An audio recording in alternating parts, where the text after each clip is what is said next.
Hello friends, ओम श्री गणेशाय नमः। जय श्री कृष्णा।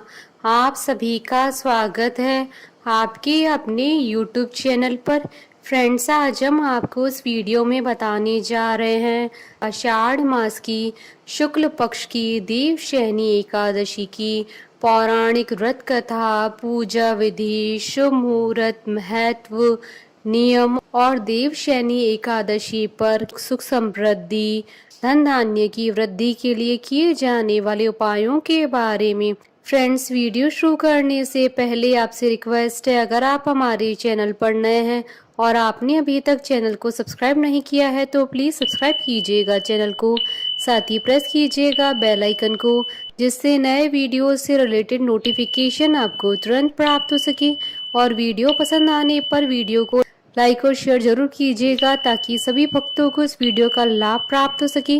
और कमेंट बॉक्स में जय श्री कृष्णा जरूर लिखिएगा। आषाढ़ मास की शुक्ल पक्ष की एकादशी को देवशयनी एकादशी कहा जाता है। इसी मास से चतुर्मास का आरंभ हो जाता है। देवशयनी एकादशी को हरिशयनी एकादशी और पद्मा एकादशी के नाम से भी जाना जाता है। सभी उपवासों में इस व्रत को श्रेष्ठ बताया गया है। देवशयनी एकादशी के बारे में पुराणों में विस्तार पूर्वक वर्णन मिलता है, जिसके अनुसार इस दिन से भगवान 4 माह की अवधि तक क्षीर सागर में निवास करते हैं। कार्तिक मास के शुक्ल पक्ष की एकादशी तक श्री हरि उस लोक के लिए गमन करते हैं और उसके पश्चात 4 माह के अंतराल के बाद सूर्य के तुला राशि में प्रवेश करने पर श्री हरि का शयन समाप्त होता है। इस दिन को देव उठनी एकादशी कहते हैं। इन 4 महीनों में श्री हरि क्षीर सागर की अनंत शैया पर शयन करते हैं, इसलिए इन 4 माह की अवधि में कोई भी मांगलिक और शुभ कार्य नहीं किया जाता है। जो भी व्यक्ति देवशयनी एकादशी का व्रत सच्चे मन से रखता है, उसकी सभी मनोकामनाएं पूर्ण होती हैं और सभी पापों का नाश होता है। मृत्यु के बाद उसे स्वर्गलोक की प्राप्ति होती है। मान्यताओं के अनुसार देवशयनी एकादशी की कथा पढ़ने और सुनने से सहस्त्र गोदान के बराबर फल प्राप्त होता है।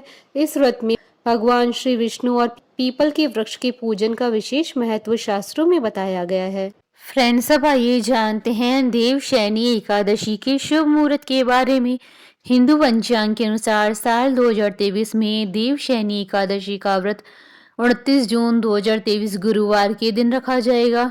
गुरुवार का दिन और एकादशी का दिन भगवान विष्णु जी को समर्पित होता है, इसलिए इस बार की एकादशी का महत्व और भी अधिक बढ़ गया है। आषाढ़ शुक्ल एकादशी तिथि प्रारंभ होगी 29 जून 2023 को सुबह 3:16 पर और आषाढ़ शुक्ल एकादशी तिथि का समापन होगा 30 जून 2023 को सुबह 2:42 पर। व्रत पारण का समय रहेगा 30 जून 2023 को दोपहर 1:48 से शाम 4:36 तक और हरिवासर समाप्ति का समय रहेगा 30 जून 2023 को सुबह 8:20 पर। देवशयनी एकादशी पर अभिजीत मुहूर्त रहेगा 29 जून 2023 को दोपहर 12:03 से दोपहर 12:58 तक और उस दिन रवि योग रहेगा 29 जून 2023 को सुबह 5:36 से शाम 4:30 तक। फ्रेंड्स, अब आइए जानते हैं देवशयनी एकादशी के दिन भगवान विष्णु जी की आराधना करने की पूजन विधि के बारे में। देवशयनी एकादशी का व्रत रखने वाले जातकों को इस दिन सुबह जल्दी उठकर स्नान कर साफ वस्त्र धारण कर लेने चाहिए। इसके बाद पूजा स्थल की सफाई करके भगवान विष्णु की प्रतिमा को पीले रंग के आसन पर विराजमान करके उनकी षडोपचार पूजा करें। इसके बाद भगवान विष्णु को पीले रंग के वस्त्र, पीले फूल, पीला चंदन अर्पित करे। भगवान विष्णु के हाथों में शंकर, चक्र, गदा और पद्म सुशोभित करे। भगवान विष्णु को पान और सुपारी अर्पित करे। इसके बाद धूप और दीप नैवेद्य दिखाकर पुष्प अर्पित करे और भगवान विष्णु जी की आरती करें। आरती के बाद कथा पढ़ें या सुने। इसके बाद भगवान विष्णु जी का ध्यान करते हुए कहें कि हे जगन्नाथ जी, आपके निद्रित हो जाने पर संपूर्ण विश्व निद्रित हो जाता है और आपके जाग जाने पर संपूर्ण विश्व तथा चराचर जगत भी जागृत हो जाते हैं। भगवान विष्णु जी की पूजा करने के बाद ब्राह्मणों को भोजन करवाएं। इसके बाद स्वयं फलाहार ग्रहण करें। रात्रि में भगवान विष्णु का ध्यान करते हुए भजन कीर्तन करें। इसके साथ ही स्वयं सोने से पहले भगवान विष्णु को सुलाएं और अगले दिन द्वादशी के दिन पारण मुहूर्त में ब्राह्मणों को भोजन कराकर सामर्थ्य अनुसार दान दक्षिणा देकर व्रत का पारण करें। फ्रेंड्स, अब आइए जानते हैं देवशयनी एकादशी पर किए जाने वाले उपायों के बारे में। देवशयनी एकादशी पर दक्षिणावर्ती शंख में साफ जल भरकर उससे भगवान विष्णु जी का अभिषेक करें। धन लाभ के लिए इस दिन विष्णु जी के साथ माता लक्ष्मी का पूजन करें। इस दिन प्रातः काल स्नान के पश्चात भगवान विष्णु जी की सोने, चांदी, पीतल या तांबे की मूर्ति को पीताम्बर से सजाकर सफेद वस्त्र से सजे हुए तकिए तथा बिस्तर वाले एक छोटे से पलंग पर शयन कराएं। इस उपाय को करने से आपकी सभी मनोकामनाएं शीघ्र ही पूर्ण होंगी। आज के दिन सुबह सुबह घर की सफाई के पश्चात मुख्य द्वार पर हल्दी का जल या गंगा जल का छिड़काव करें। ओम नमो नारायण या ओम नमो भगवते वासुदेवाय नमः मंत्र का 108 बार तुलसी की माला से जाप करें। एकादशी की शाम में तुलसी के सामने गाय के शुद्ध घी का दीपक जलाएं और ओम नमो भगवते वासुदेवाय नमः मंत्र का जाप करते हुए तुलसी की 11 परिक्रमा करें। इससे घर के सभी संकट और आने वाली परेशानियां टल जाती हैं।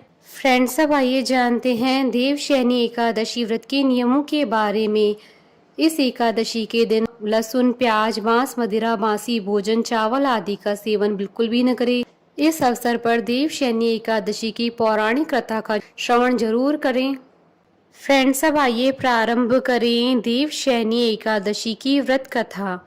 धर्मराज युधिष्ठिर ने कहा, हे केशव, आषाढ़ शुक्ल एकादशी का क्या नाम है? इस व्रत के करने की क्या विधि है और किस देवता का पूजन किया जाता है? श्री कृष्ण जी कहने लगे कि हे युधिष्ठिर, जिस कथा को ब्रह्मा जी ने नारद जी से कहा था वही मैं तुमसे कहता हूँ। एक समय नारद जी ने ब्रह्मा जी से यही प्रश्न किया था। तब ब्रह्मा जी ने उत्तर दिया था कि हे नारद, तुमने कलयुगी जीवों के उद्धार के लिए बहुत उत्तम प्रश्न किया है, क्योंकि देवशयनी एकादशी का व्रत सब व्रतों में उत्तम है। इस व्रत से समस्त पाप नष्ट हो जाते हैं और जो मनुष्य इस व्रत को नहीं करते हैं वे नरकगामी होते हैं। इस व्रत को करने से भगवान विष्णु प्रसन्न होते हैं। इस एकादशी का नाम पद्मा एकादशी भी है। अब मैं तुमसे एक पौराणिक कथा कहता हूँ, तुम मन लगाकर सुनो। सूर्यवंश में मानधाता नाम का एक चक्रवर्ती राजा हुआ, जो सत्यवादी और महान प्रतापी था। वह अपनी प्रजा का पुत्र की भांति पालन किया करता था। उसकी सारी प्रजा धन धान्य से भरपूर और सुखी थी। उसके राज्य में कभी अकाल नहीं पड़ता था। एक समय उस राज्य के राज्य में 3 वर्ष तक वर्षा नहीं हुई और अकाल पड़ गया। प्रजा अन्न की कमी के कारण अत्यंत दुखी हो गई। अन्न न होने से राज्य में यज्ञ आदि भी बंद हो गए। एक दिन प्रजा राजा के पास जाकर कहने लगी कि हे राजा, सारी प्रजा त्राही त्राही पुकार रही है, क्योंकि समस्त विश्व की सृष्टि का कारण वर्षा है।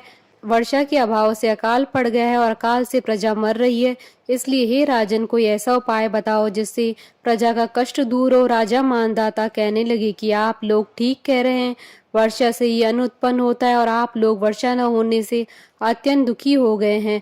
मैं आप लोगों के दुखों को समझता हूँ। ऐसा कहकर राजा कुछ सेना साथ लेकर वन की तरफ चल दिए। वह अनेक ऋषियों के आश्रम में भ्रमण करते हुए अंत में ब्रह्मा जी के पुत्र अंगिरा ऋषि के आश्रम में पहुंचे। वहां राजा ने घोड़े से उतरकर अंगिरा ऋषि को प्रणाम किया।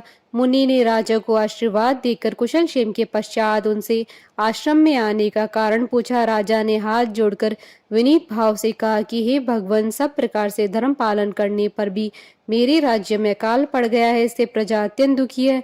राजा के पापों के प्रभाव से ही प्रजा को कष्ट होता है, ऐसा शास्त्रों में कहा गया है। मैं धर्मानुसार राज्य करता हूँ, तो मेरे राज्य में अकाल कैसे पड़ गया, इसके कारण का पता मुझको अभी तक नहीं चल सका है। अब मैं आपके पास इसी संदेह को निवृत्त कराने के लिए आया हूँ। कृपा करके मेरे इस संदेह को दूर कीजिए, साथ ही प्रजा के कष्ट को दूर करने का कोई उपाय बताइए। इतनी बात सुनकर ऋषि कहने लगे, हे राजन, यह सतयुग सब युगों में उत्तम है। इसमें धर्म के चारों चरण सम्मिलित है, अर्थात इस युग में धर्म की सबसे अधिक उन्नति है। लोग ब्रह्म की उपासना करते हैं और केवल ब्राह्मणों को ही वेद पढ़ने का अधिकार है। ब्राह्मण ही तपस्या करने का अधिकार रख सकते हैं, परंतु आपके राज्य में एक शूद्र तपस्या कर रहा है। इसी दोष के कारण आपके राज्य में वर्षा नहीं हो रही है। इसलिए यदि आप प्रजा का भला चाहते हो तो उस शूद्र का वध कर दो। इस पर राजा कहने लगा कि महाराज, मैं उस निरपराध तपस्या करने वाले शूद्र को कैसे मार सकता हूँ? आप इस दोष से छूटने का कोई दूसरा उपाय बताएं। तब ऋषि कहने लगे कि हे राजन, यदि तुम अन्य उपाय जानना चाहते हो तो सुनो। आषाढ़ मास के शुक्ल पक्ष की देवशयनी एकादशी का विधि पूर्वक व्रत करो।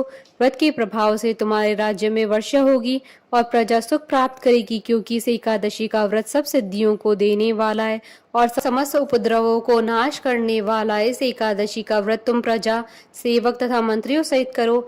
मुनि की इस वचन को सुनकर राजा अपने नगर को वापस आ गए और उन्होंने विधि पूर्वक देवशयनी एकादशी का व्रत किया। उस व्रत के प्रभाव से वर्षा हुई और प्रजा को सुख पहुंचा। अतः इस मास की एकादशी का व्रत सब मनुष्यों को करना चाहिए। यह व्रत इस लोक में भोग तथा परलोक में मुक्ति देने वाला है। इस कथा को पढ़ने और सुनने से मनुष्य के समस्त पापों का नाश हो जाता है और मोक्ष की प्राप्ति होती है। बोलिए भगवान विष्णु जी की जय, सनातन धर्म की जय। हमारे साथ इस वीडियो में अंत तक बने रहने के लिए आपका धन्यवाद। ओम श्री गणेशाय नमः। जय श्री कृष्ण।